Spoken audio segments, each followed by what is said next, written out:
Welcome to the beginning of the Spyro Reignited Trilogy. And this one is so awesome. So this is obviously the remake of the original Spyro the Dragon trilogy, featuring the first 3 games in the series. Now they were initially released back on the PlayStation, and of course this version takes the game and makes it look even more awesome than it ever did.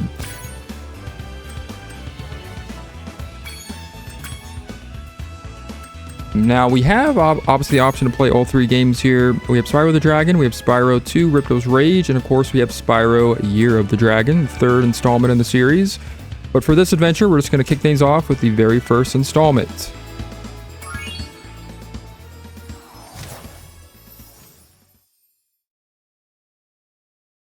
And we have a little bit of an interesting story to start things off with. In the world of dragons, of course.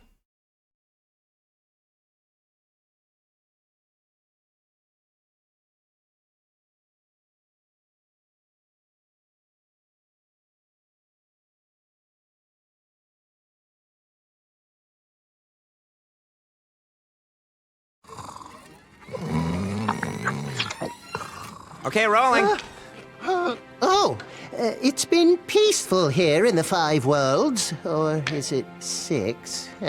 For a dragon's age, we now have 12,000 treasure, or is it 14,000? What about this Gnasty Gnorc character? Now, I understand he's found a magic spell to turn gems into warriors for his cause. I'll take that question. Gnasty Gnorc is a simple creature. Simple?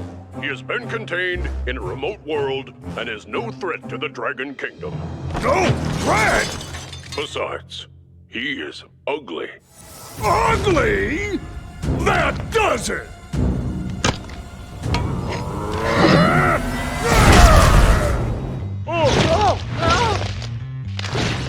Huh? Looks like I've got some things to do.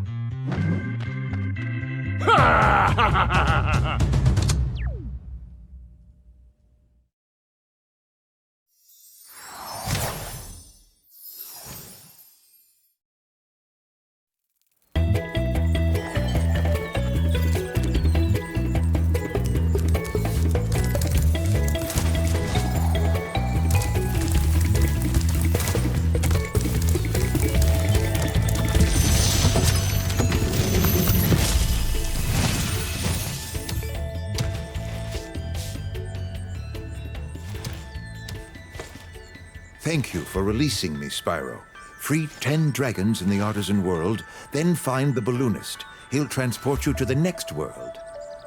What about Gnasty Gnorc? I'm going after him. Find dragons first. That's all I can tell you. Welcome to the Artisan's World, the first home world in Spyro the Dragon.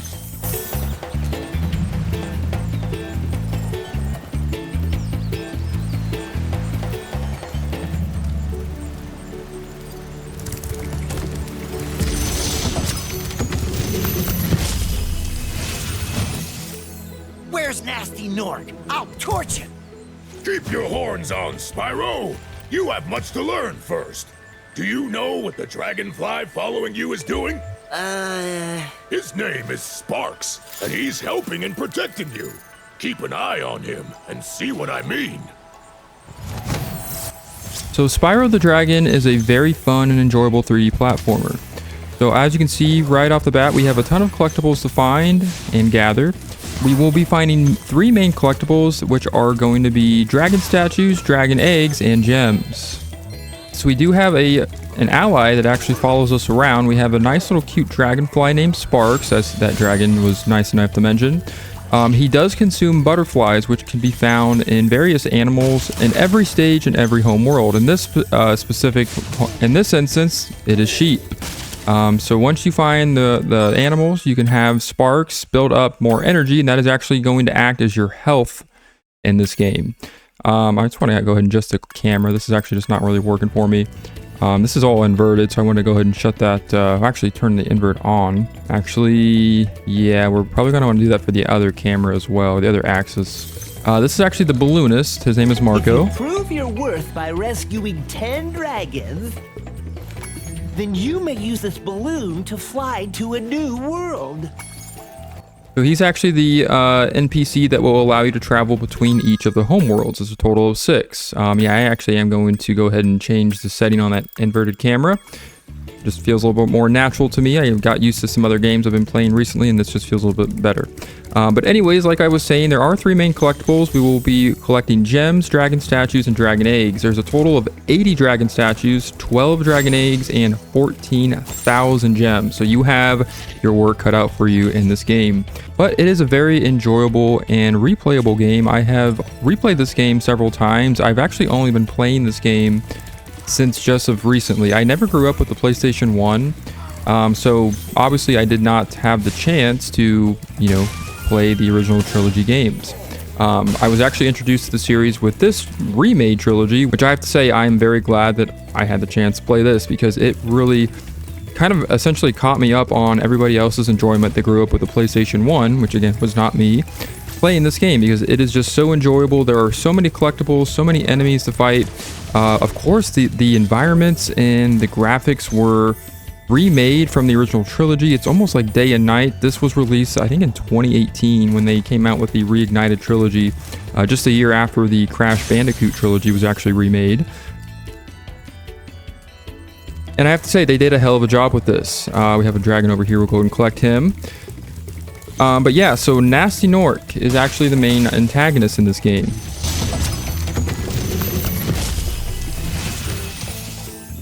Cool flash. Do that again. The artisan's boss is through a portal in the dragon mouth, but you are not yet ready, Spyro. First, you must complete one of the other artisan lands. So Gnasty Gnorc is the main antagonist in the game. He is the one that is responsible for turning all of the dragons into dragon statues. And of course, by freeing the dragons from their statues, that will count towards your total. And again, there's a total of 80 of them. So that's kind of your main overall story objective throughout the game. You saw back there was a big giant statue head, or a big dragon statue head. We will be able to access that later, but not right now. Hey, Spyro, press the jump button twice to glide. And don't be afraid. Afraid? Of what? Falling from high mountain peaks? Plummeting into prehistoric glaciers? Oh, that. So Thomas, or Tomas, I'm not exactly sure how you pronounce that dragon's name, was kind enough to give us a little bit of insight on the controls. Very simple. Obviously, Spyro is a dragon. He can glide. If you jump in midair while holding the A button, if you're playing this on the Xbox like I am, you will do a little bit of a glide, which of course will allow you to freely navigate around various locations. You're going to be using that quite frequently, so get used to it. He can do this dash move as well, where you hold down the X button if you're playing this on the Xbox, and he can actually move around pretty swiftly. Pretty nice. Spyro controls very smoothly, in my opinion, and having that dash as an option to kind of get around a lot quicker. It makes exploring all of these stages a lot more fun and kind of a walk in the park, because you can get some stages, especially early on in the game, done within a matter of minutes. So we'll go ahead and open the guidebook. This will kind of give us a rundown of our totals for each of the home worlds as well as the regular stages. As you can see, we're just missing 2 gems. It looks like we have every dragon in the artisan's home world, so very nice. We're already achieving a great amount of progress just at the start here, but we want to focus on gathering the rest of those few gems that we're missing. I think it was like 2 or 3. And right there they are, the 2 that we were missing. So each stage and each home world is going to have its own unique total of gems. So not every stage will have the same number of gems. You want to keep that in mind. But again, that guidebook will give you the complete rundown of how many you're missing, how many you need, as well as all of your totals and where you're at with your progress. We're going to jump into the very first stage in Artisans, and it is Stone Hill. We're going to kick things off here.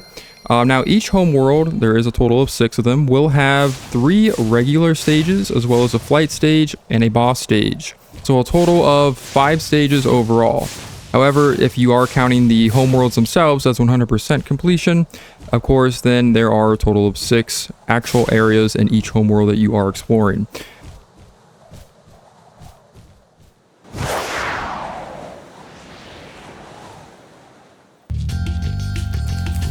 So chests are going to be kind of the main container for the gems, I would say. And of course you have enemies. So enemies will take the forms of Gnorcs, which are essentially the army of Gnasty Gnorc. These little ugly orc-like creatures will be running around all the stages, holding your gems, as well as some various beasts, like these rams that we are encountering here.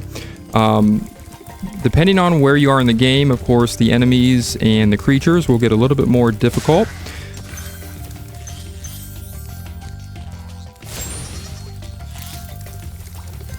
We're going to go ahead and locate our first dragon here in the stage, Lendar.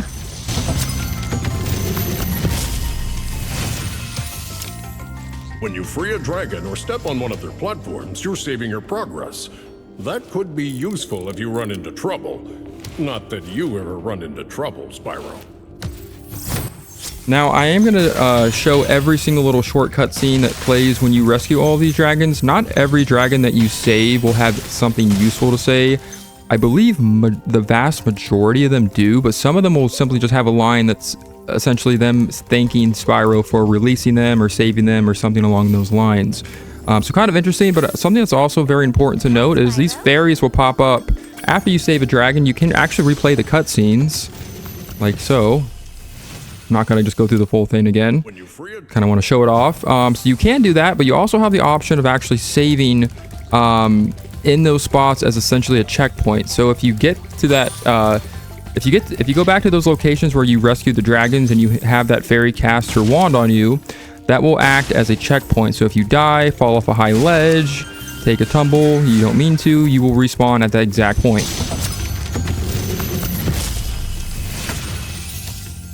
After you've freed all the dragons, pass through this fancy vortex thingamajigger. It'll take you back to the artisan home. But first, let me tell you a story. No thanks. See ya! I love the humor in this game. Just like this game has a lot of like very short, sweet and quirky humor to it, and I just love it. It's just some of the remarks and some of the dialogue, as little as you actually see it in this game. I just love it.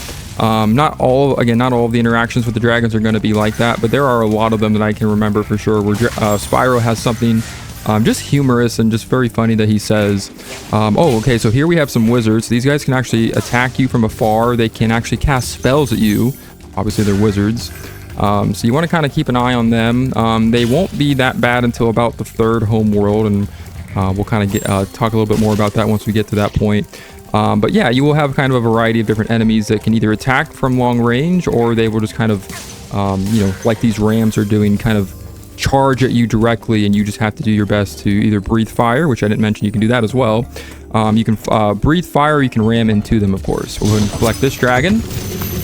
Gildas.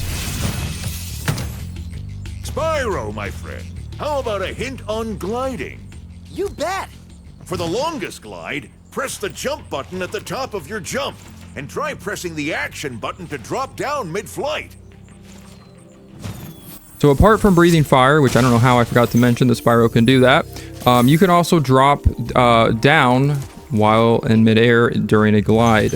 If you hit if you're playing this on the Xbox, the Y button, that will allow you to do that. And then of course the A button is how you glide, and the RT button on the Xbox is how you breathe fire, as well as the B button. So there's actually two different buttons that allow you to breathe fire. That of course will allow you to attack enemies from longer range.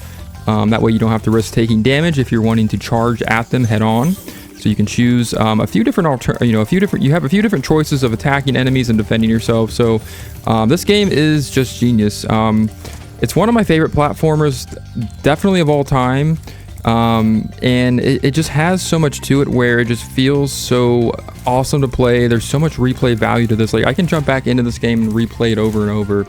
And it's just the gameplay, the controls, finding all of the collectibles. Gathering the gems in this game has to be one of the most cathartic experiences I've ever had in my life. I don't know what it is, like with maybe the design of the gems, how sparkly and colorful they are.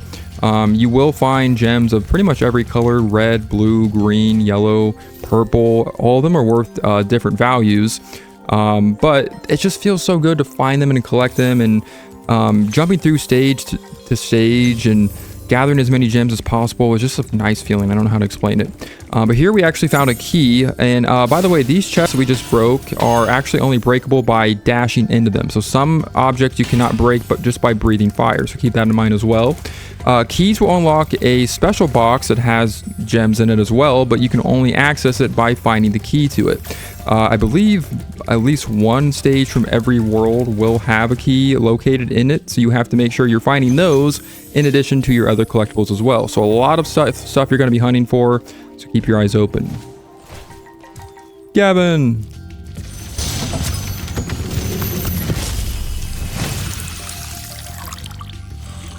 Watch the dragonfly, Spyro. His color indicates his power. When he eats butterflies, he stays strong, like me. Sure. So like Gavin just told us there, the color of Sparks' body is actually going to indicate how much health Spyro has. If he is yellow, of course, you're pretty much at full health and you have really not taken any hits at all. If he is blue, that means you have taken at least one hit. That is essentially the notch below yellow. Green is a notch below blue, meaning you're getting very low in health. And then when Sparks disappears altogether, essentially indicates that you are in danger from dying and losing losing life. So you want to make sure that Sparks is well fed if you are kind of getting into that danger zone. So depending on what color he is, that's going to give you the idea of where your health is.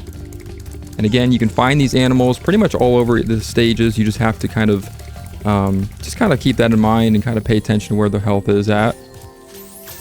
But for the most part, taking damage in this game is not going to be a real issue until you get about halfway through, where some of the enemies get a little bit tougher. But in these first few worlds, I don't see that being much of an issue. So, but it can happen. Another nice thing about Sparks is you can actually use him as a guide to finding gems. As you can see, I used it right there. You can press in on the left analog stick, and that will make Sparks point in the literal direction where the gems that you are missing are located. Very, very nice feature. I don't know why this wasn't implemented in a lot of other 3D platformers.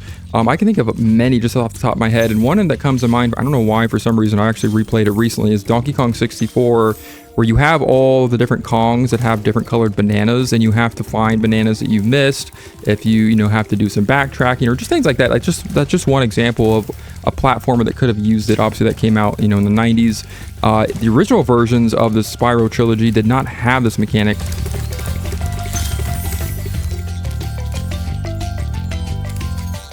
But it was one of the best changes I think that they did in this trilogy, I have to say. But yeah, as you can see right here, we're kind of in a position where, yeah, like we've collected a good amount of gems and we're just missing a few of them. We don't know where they are. And if you've already explored a great deal of the area or the stage, it could be kind of tricky to find where some of these gems are hiding. They can be hidden in grass, like those were right there.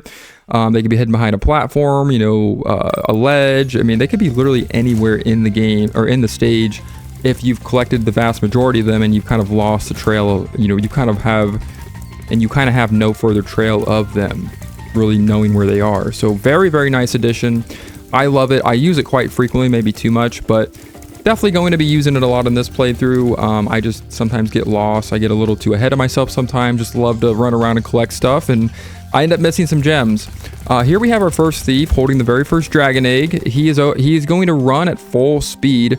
You can catch him. You just have to do it in a very specific way. So what I like to do is try to get him at an angle. He is essentially going to match the speed of Spyro's dash attack. I think Spyro is a little bit faster. But once you catch up to him, you can either flame him or charge into him right there at a nice angle, collecting the dragon egg that he holds. Again, those guys are going to reappear in various stages from here on out. And you have a total of 12 of those dragon eggs that you actually need to find. So you actually will get all of those by the well before the end of the game. So something to keep in mind as well. But that was it. That did it. That achieved our 100% completion for the very first stage in Spyro the Dragon.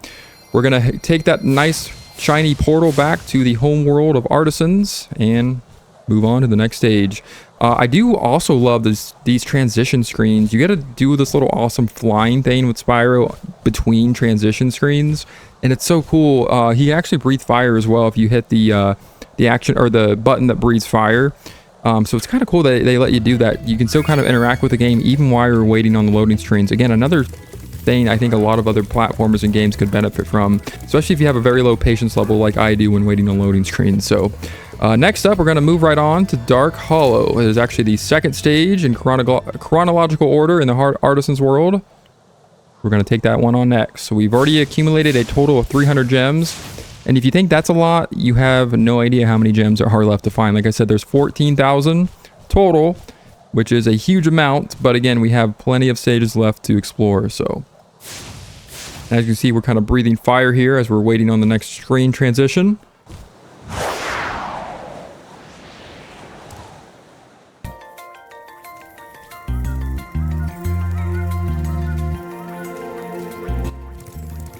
Welcome to Dark Hollow. I love that shot of I love that sight of the moon as soon as you enter the village here. That's what I like to describe it as. We have more of these Gnorc enemies, and of course we have more gems. These guys are the first example of a bigger enemy that's a little bit more defensive. So, as you notice, some enemies in the game will only take damage or be defeated if you use a specific strategy. Not like a super complicated strategy, just essentially waiting for them to either turn around. Some enemies you can only ram into them, some you can only breathe fire onto them, you know, things like that.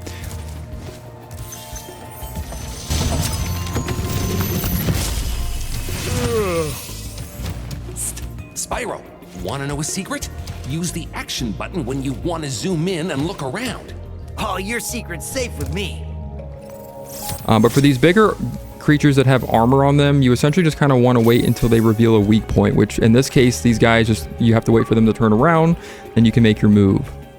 A lot of the dragons that you will rescue, especially early in the game, will give you kind of tips on how to, you know, navigate various levels, some of Spyro's controls, as well as kind of giving you hints on how to destroy specific enemies, which is very nice.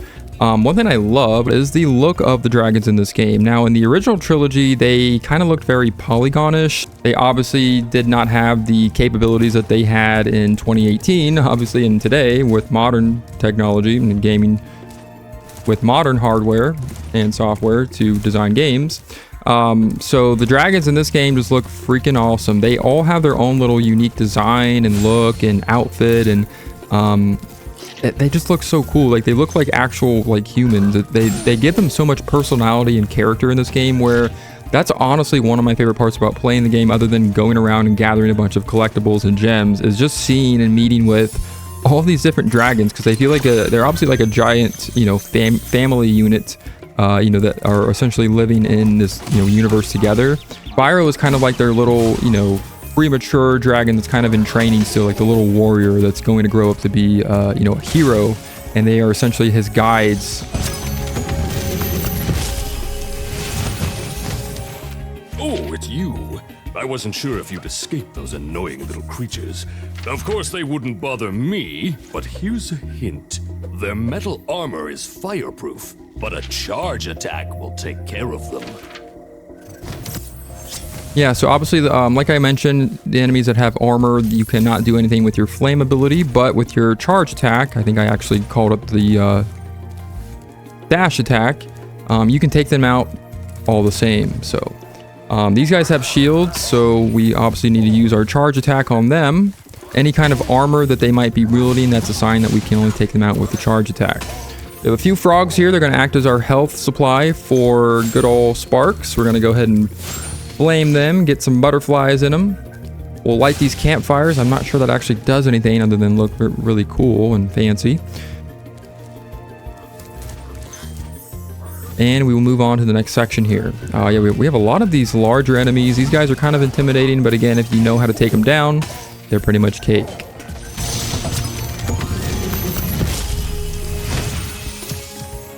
Big enemies like this Gnorc with the club cannot be charged, but a quick flame, that should defeat them. All right, kind of going over the same stuff I've already talked about already. Nice little area down here. There's going to be a lot of little crevices and like secret locations that you'll find periodically that will house a lot of gems and collectibles that you can easily miss. So missing gems and missing collectibles, especially on a first time playthrough, was very easy to do. I've done it myself, but this game overall is not hard to 100% all the way. I love doing it, and I think having stuff that's hidden, and especially knowing that you have the guidebook to kind of give you an idea of kind of how much progress you made, how much stuff is left to find, just makes this game so much more fun to explore and to kind of run around, and I have a great time every time I do it. So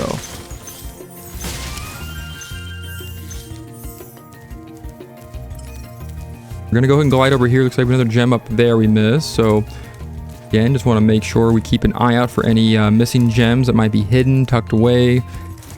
Looks like that was the last one. It was worth 2 of them. But we are done here. That is it for Dark Hollow. I love how there's like bookshelves out here on the outside with some candles lit. Kind of nice. Everything looks very, I don't know, looks very peaceful and kind of in a ritual sense, you know.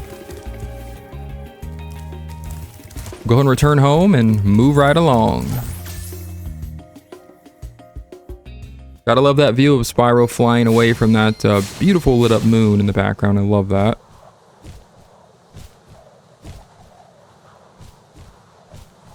Another thing that's really cool about flying back to the home world, or, you know, between different stages, is you get a nice, unique background, you know, acting as a backdrop behind Spyro as he's flying in, and it's just so epic. I don't know, everything about this game, what they did with it is just so amazing. But now we've returned back to Artisans. We have just one more regular stage, and then we will move on to the other 2 stages. Go and flame these Gnorc guys. These guys are jokesters. I love how they run away from you with their scared little faces. They're always so animated when they see Spyro coming in. They're like, oh crap, we got to get the hell away from this dragon. Now it's time to take on Town Square.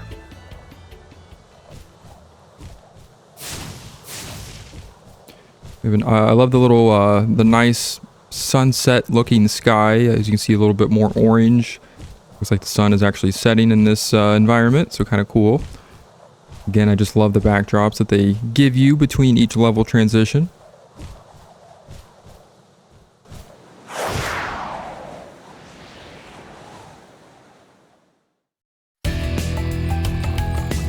And we have arrived in town. We have some chickens here. They're going to act as our food supply for Sparks. He's going to somehow feed on these things. I don't know how a dragonfly can consume an entire chicken, but Sparks is going to do it. Obviously, we're going to cook it, you know, with our flame ability. We'll go ahead and have Spyro flame these guys and make them nice and toasty in order to get the butterfly inside of them. Welcome to Town Square, Spyro. Begin exploring by gliding to that area with the bulls. Use the right stick to get a good look. Just going over the basic camera controls. Don't really feel the need to go over that. That's kind of standard for most platformers, especially in a 3D platformer. But now we have these bulls, and these guys are a little bit more aggressive. They will, of course, charge at you.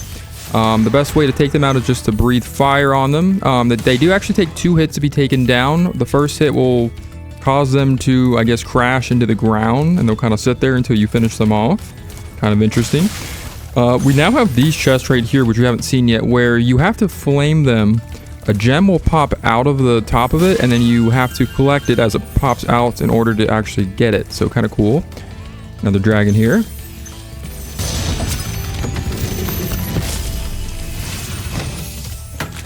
Thanks, Spyro. I had the worst itch on the tip of my wing.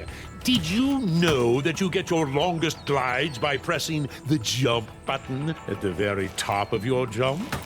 So I'm actually kind of glad that he brought that up. Gliding in this game, I've kind of talked a lot about it already, but it's very interesting because you will have jumps and you will have like platforms or specific areas in a stage where you can only access it by gliding a certain way. And we'll kind of see that coming up here a little bit later on. I think actually the next homeworld is going to have a lot of stages that kind of utilize more of that.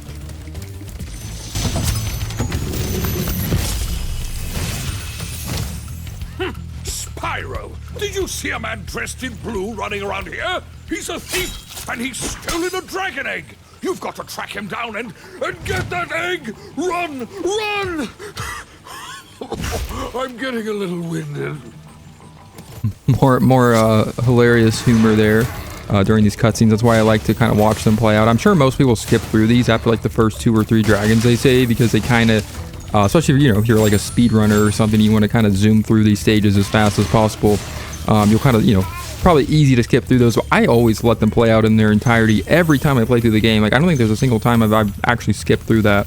I just love the interactions with the dragons. I don't know why, but obviously you can tell they're a lot older. They're obviously, you know, wise. They have a lot of wisdom to share with Spyro, so they're older dragons. So some of them kind of get, you know, a little bit winded fast when they're speaking, or some of them kind of react, you know, in a very intense manner, I would call it. So I always just liked the you know, kind of the humor in that. But we have another thief kind of running around here. So some thieves you will find will be, you know, kind of taking specific pathways where you can only really get to them if you... wow, we got him with no... Did we not get him? Okay, I thought we got him for a second. But they will take a specific route that kind of makes it a little bit challenging to get them if you miss them on the first attempt. So they will typically, you know, use the same... They typically follow the same exact patterns. You just have to be very smart as, you know, as far as the timing goes, as to when you want to flame them or take them out to get the egg. So that one, as you can see, he's making us run a little bit around the stage to kind of get to him. So he's going to make us work a little bit harder, but not that difficult. You just want to kind of be quick and just go in for the kill when it's, you know, the best timing to do that. So we have a nice little fountain there in the center of the stage. I always like that. Here he is again. He's kind of returned back to his original placement there. The key is to get him right when he's jumping down, and I missed it again, unfortunately. That's kind of a bummer. But usually when they jump like that, that's your key moment to go in and flame them at that exact moment, because they are a little slow when they jump compared to when they run. So that's kind of your key indicator is when you want to go ahead and grab the egg. So we have one of these things. Just want to flame it 3 times. It will spin out of control and release some gems. Another dragon here. We have Thor, of all people. Thank you for releasing me, Spyro. You can always check your progress by accessing the guidebook through the pause menu. Just a few pointers there that we've kind of already talked about, but again, that's why we have these lovely dragon friends. Give us the guide to give us some nice and helpful tips.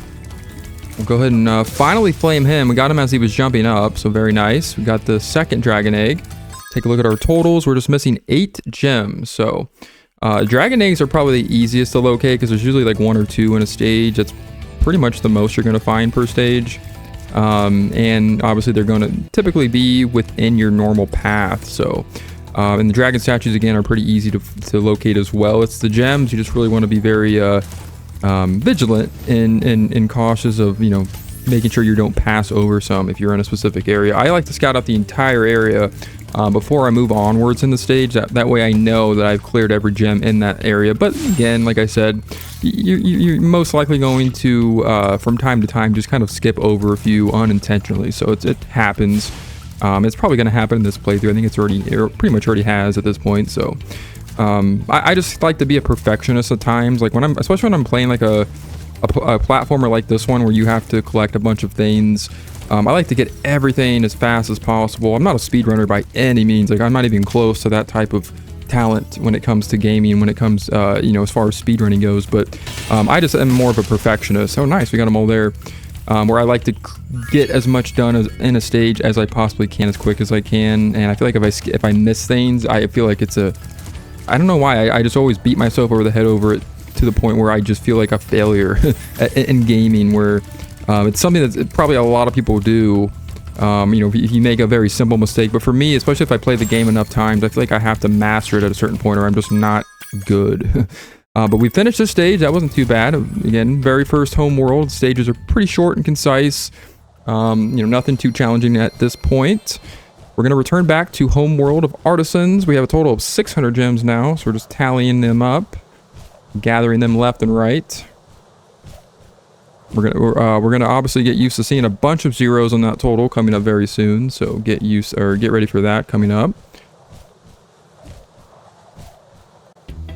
And we have made it back to artisans. So we have completed the first 3 stages. So next we are going to tackle a very special kind of stage. It is actually going to be the very first flight stage of the game. There's a total of 5 of them. And we'll go ahead and pester these guys a little bit more while we're at it. If we head over to this fountain area, or waterfall area, you will see that we have a bunch of stepping stones right here. If you step on all 5 of them once, they will light up. Once all of them are lit up, that will actually give you access to the first flight stage, Sunny Flight. Kind of a interesting little secret there that most people playing for the first time probably don't know about. I do, fortunately, so I went ahead and uncovered it there. That's actually not, I don't think this is actually meant to be found right away. If I remember correctly, there is a dragon later on that actually tells you about this secret. So I think it's something that they kind of hid very cleverly for people to find. So, but this is the first flight stage. Flight stages are going to require you to flame or pass through various objects. And of course, we messed up on the first attempt there. I kind of screwed up a little bit.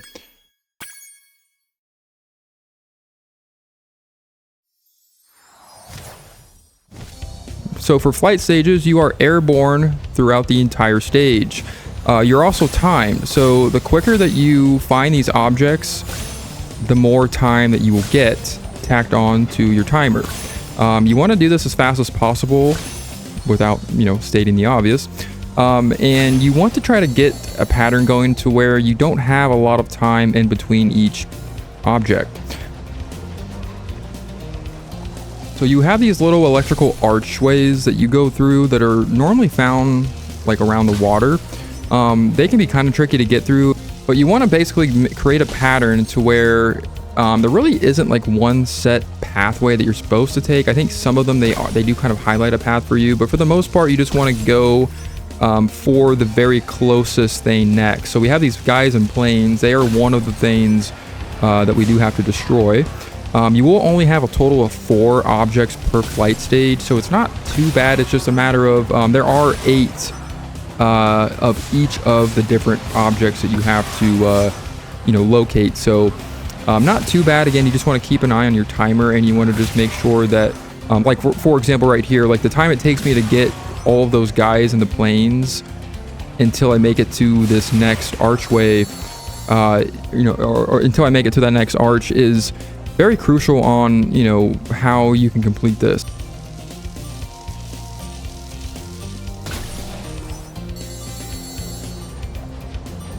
So as you can see, I'm already down to like 7 seconds. We just have the barrels left, so we're pretty much good. But if you were to, somehow maybe not time it well enough to where you weren't able to catch up to these barrels and you only had like those 7 or 8 seconds that I had there just a second ago, that can kind of screw you over. And luckily, we went ahead and got it done there in the second attempt. Even the first one, I think if you're not used to that type of gameplay, like I wasn't playing this for the first time, it can be kind of tricky and a little bit confusing, even a little frustrating if you're not used to playing, in that type of way. So I would say that for the most part, I enjoy these flight stages. They get a little interesting in the second game in the trilogy, but we're not in that game yet, so I won't really talk too much about that. But for this game, yeah, they can get annoying at times. Like you can screw up a few times. But for the most part, they're pretty enjoyable. I like how they kind of differ from the original formula that this game follows, where it's just kind of like here and there. You only have 1 per home world. Nice way to switch up the game. It feels very refreshed when you do that. Especially when I like to save it for, because I think these are meant to be done at the very end of the home world. I like to do it right before the boss to kind of I don't know, just kind of switch things up a little bit, get a little refreshed before the boss here. But as you can see, now that we have collected a specific amount of dragons, this dragon head will now open up, allowing us to access the very first boss stage. So we are now taking on Toasty in the first boss stage. So kind of a cool little way to have bosses in this game. So you will have an entire stage where you will be collecting gems, of course. You will actually still find dragon statues as well. And I believe some of them also do have dragon eggs also. So you have just kind of a typical stage. Just at the very end of it is when you're going to actually encounter the boss of the home world. So we have all these guys. Okay, so these are the enemies I was kind of dreading a little bit. These are gigantic looking dog creatures. They will jump and pounce on top of you if you do not flame them quickly. And they do take 2 hits, so once you burn their fur, they will still be alive and they will be even more aggressive, well, or just as aggressive as they were initially. And then you have to hit them again or flame them again to actually take them down. The wizards can actually be a little annoying too, because they're kind of like they're the ones, I guess, essentially commanding the dogs to attack you. They obviously will still attack you if you take out the wizards first, but they are a little annoying because they just are kind of you don't really see them coming when you first play the game, like I did, or if when you first play the game, if you're first playing the game for the first time, like I did. And they're very fast, so they can kill you very easily if you're not careful. I mean, you can take quite a bit of hits just by getting stomped on by these ferocious dogs. So, but we just want to kind of maintain our rhythm here, maintain our flow. Here's a dragon.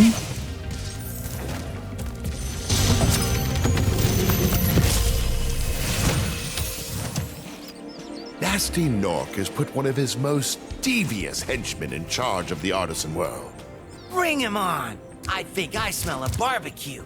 Be careful, Spyro. Toasty has many tricks up his sleeve. Yeah, they're talking up this boss like he's a very, oh, there he is right there. Like he's very clever, very hard to take down. Really not hard at all. We just want to take care of the dog that's in front of him. But this is Toasty, so he is actually a pretty intimidating looking boss when you first encounter him. However, every time that we pass through these little gates, we will have more dogs to take care of. We flame him once, and you can actually see he's actually disguised as this larger fiend. So he's actually not what he appears to be.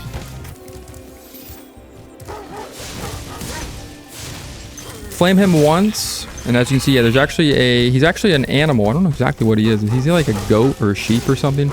But he's actually hidden inside of this big costume. So he's actually making himself, I think he's like a sheep or something. I'm actually not even sure what he is, but he's basically this little animal that's actually disguised as this like gigantic looking ghoul. So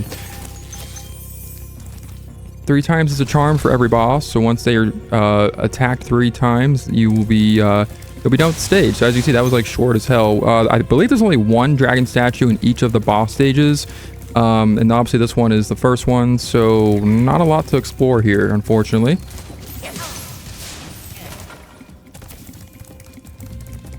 And here it is. So a little pathway I somehow missed. If we go outside here, we will find another path with a bunch of dogs and a bunch of gems. So get rid of this wizard. We are not in Hogwarts after all, and that's going to be our 100th gem located right outside here. So now we are done. We can go back to the return home portal, and we have officially cleared the first home world of the game. Very nice. Again, a pretty standard home world of pretty standard set of stages here, just kind of introducing you and getting you familiar with the gameplay. But I love it. I think Artisans actually is one of my favorite looking home worlds. It just looks so beautiful, and that's mainly mainly has to do with the fact that this was remade, because it just looks so gorgeous. Like the grass just looks bright and green. You have that beautiful waterfall area where we discovered the first flight level as a secret. That looks amazing. I don't know, man. You see like the giant like castle in the background. Like everything about this world looks awesome. But as you can see, we have 100%ed every stage in the first home world, including the actual home world itself, and the boss stage and the flight stage. So we are officially done here. So we can move forward. If you remember Marco, the balloonist, he is our go-to guy to get us from one home world to the next. We actually need to go ahead and visit him now.